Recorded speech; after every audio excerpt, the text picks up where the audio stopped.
नमस्ते गुरुजी, माझं नाव मनाली सुनील दुसाने आहे. मैं रहने से नासिक में हूँ और मैं आप सबके साथ मेरा बहुत ही महत्वपूर्ण अनुभव शेयर करना चाहती हूँ। मैं 2020 से अंतरयोग फाउंडेशन को जॉइन हुई हूँ और जब मैं जॉइन हुई थी तो मैंने फर्स्ट शिविर गुरुजी का नवग्रह किया था। तो नवग्रह करने के जो मैं नवग्रह शिविर करने वाली थी, तो मेरी मानसिकता और शारीरिकता बहुत ही इश्यूज़ चालू थे, बहुत ही खराब थी। उसकी वजह भी वैसी थी गुरुजी कि मेरा 2-3 बार मिसकैरेज हुआ था। मुझे पहली लड़की है, श्रिया और मेरा 2-3 बार मिसकैरेज हुआ था, तो मेरा मेंटली और शारीरिक बहुत इश्यूज़ चालू था। तब भी मेरा भाई ने हमें नवग्रह शिविर करने के लिए बोला। नवग्रह शिविर करने के बाद हमें एहसास हुआ कि जो भी हमारे साथ हो रहा है, जो भी मुझे लग रहा था कि ये मेरे साथ क्यों हो रहा है, तो उसका सबका आंसर मुझे नवग्रह शिविर में मिल गया कि किस तरह हम खुद अपने ग्रह खुद खराब कर लेते हैं या हर हर चीज़ को हम कैसे खुद ही जवाबदार रहते हैं, वो बात मुझे नवग्रह शिविर में पता चल गई। और सबसे बड़ी बात ये है कि उसके बाद जो गुरुजी ने बताया कि संतति क्या होती है, यज्ञ से संतति क्या होती है, वो भी हमें नवग्रह शिविर में बहुत अच्छी तरह से समझ में आया। नवग्रह शिविर में और एक बात गुरुजी ने हमें इंट्रोड्यूस की, वो थी नाड़ी नाड़ी शास्त्र।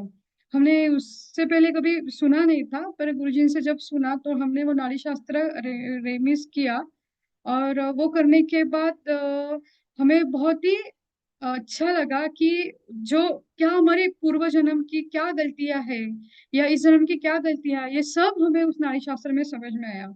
जो एक सवाल मेरे मन में हमेशा रहता था कि क्यों मेरे साथ 2-3 बार ऐसा मिसकैरेज हुआ? मैं क्यों एक अच्छी संतान को जन्म नहीं दे सकती है? ऐसा बहुत से सवाल मेरे मन में आते थे और मैं कहीं तो बहुत डिस्टर्ब होती थी। एक मेरा मिसकैरेज हुआ था वो साढ़े 6 महीने का था। उसके बाद तो मेंटली मैं इतनी डिस्टर्ब हो गई कि मैं आपको बता नहीं सकती कि मेरे मन में क्या ख़्याल आते थे। बहुत ही मुझे गंदा फ़ील होता था कि क्यों मैं एक अच्छी संतान को जन्म नहीं दे सकती। फिर जब नारी शास्त्र में पता चला कि ये सब गलतियाँ हमारी होती है, ये कैसे होती है। फिर उसके बाद हमें नारी शास्त्र में जो भी बताया बताया कि साउथ में जाके किस मंदिर में जाना है, संतान गोपाल कृष्ण मंत्र आपको कैसा करना है, आपको वो करना पड़ेगा करके। तो संतान गोपाल कृष्ण मंत्र के बाद और साउथ में इन टेम्पल के दर्शन के बाद हमारे लाइफ में पूरी तरह चेंज हो गया। मतलब उसके बाद ही हमें बहुत अच्छी तरह गुड न्यूज़ मिल गई और मैं इतनी खुश हो गई, मैंने कौन से ही डॉक्टर की ट्रीटमेंट ली नहीं थी तब।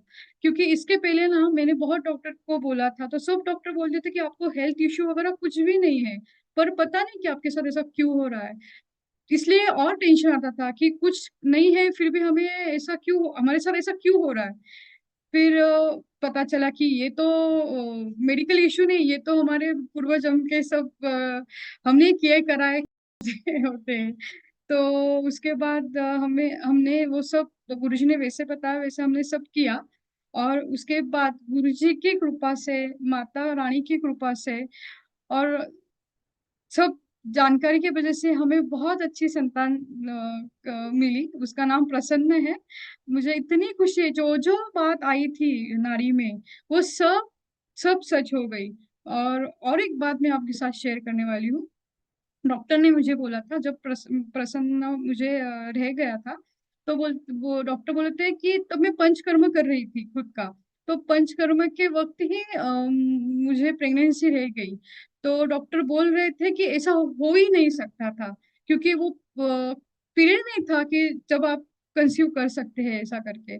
पर पता नहीं कि कैसे कि माता रानी ने की कृपा से गुड मेरे गुरुजी के आशीर्वाद के वजह से हमें इतना अच्छा उस टाइम रिज़ल्ट मिला और हमें बहुत अच्छी संतान मिली, जो मैं हमेशा चाहती थी कि मेरी संतान देश कार्य, गुरु कार्य करे। मैं हमेशा बस वही सोचती थी जब मैं बच्चे को जन्म दूँगी तो मेरे वो बच्चा देश के लिए ही होगा। करके। तो मुझे वो बात की बहुत खुशी हुई कि मैं गुरुजी को मिलने के बाद मुझे ये सब शास्त्र का नॉलेज समझ में आया। इससे पहले मुझे कुछ भी नहीं पता था कि ऐसा भी कुछ हो सकता है करके। तो बस गुरुजी का इतना बड़ा अनुग्रह हमारे पास है कि हमें बता नहीं सकते कि हम लोग बहुत खुश हैं कि हमारी ज़िंदगी में सच्ची में प्रसन्न आ गया। नमस्कार गुरुजी। अ, जैसे मनाली ने बताया कि जो अगस्त्य दाढ़ी हमने निकाली, तो उसमें ये पता चला कि पिछले जन्म के हमारे क्या दोष थे, या कैसे कैसे ये पिछले जन्म का इस जन्म में इफेक्ट हो रहा था। तो जैसे इसने बताया कि मेडिकली कोई इश्यू ना होने के बावजूद भी हम आगे नहीं जा पा रहे थे।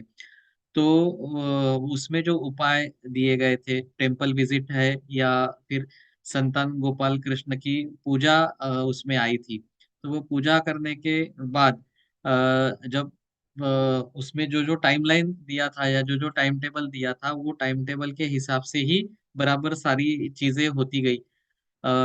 इसका कोरोना में इसका बहुत हेल्थ ये हो गया था, और डॉक्टर भी बिलीव नहीं करते थे कि ऐसा भी इसके बाद आप कर सकते हो या हो सकता है। लेकिन हमारा जो एक विश्वास था कि जो गुरु ने बताया है, बस वही करना है, उसके हिसाब से ही आगे जाना है। तो हम सब पहले गुरुजी का दर्शन करने बॉम्बे आए थे, और उसके बाद हम जो नाड़ी के उपाय थे उस यात्रा पर हम गए थे साउथ में। और तभी गुरुदेव ने बताया था कि अभी आपके उपाय जो है वो अभी से फलीभूत होने शुरू हो गए हैं, ऐसा आप मान के चलिए। और सच में वैसा ही अनुभव आया। गुरुजी तो हम गुरुजी, दिल से आपका धन्यवाद यस, करते हैं। थैंक यू सो मच गुरुजी। आपका जो प्रसाद है गुरुजी, वो हम आपको दिखाना चाहते हैं। मेरी बेटी और प्रसन्न मेरा बेटा। ताई ये गुरुजी ये मेरा बेटा है प्रसन्न। उसके नाम जैसा ही ये इसका नाम जैसा ही ये प्रसन्न है। Thank you so much. Thank you Guruji. ये आपकी भी कहानी हो सकती है। आइए अंतर योग की जीवन शैली को अपनाइए। जीवन परिवर्तित करने वाले ज्ञान सत्र और शक्तिशाली साधनाओं का लाभ लेने के लिए अंतर योग के लर्निंग पोर्टल को अवश्य भेंट दें। हजारों लोगों के दिव्य अनुभव सुनने के लिए अंतर योग के YouTube चैनल को जरूर सब्सक्राइब करें और बेल आइकन दबाएं। चलिए हम सब आचार्य उपेंद्र जी के साथ मिलकर अपने भारतवर्ष को विश्व गुरु बनाते हैं। जय हिंद।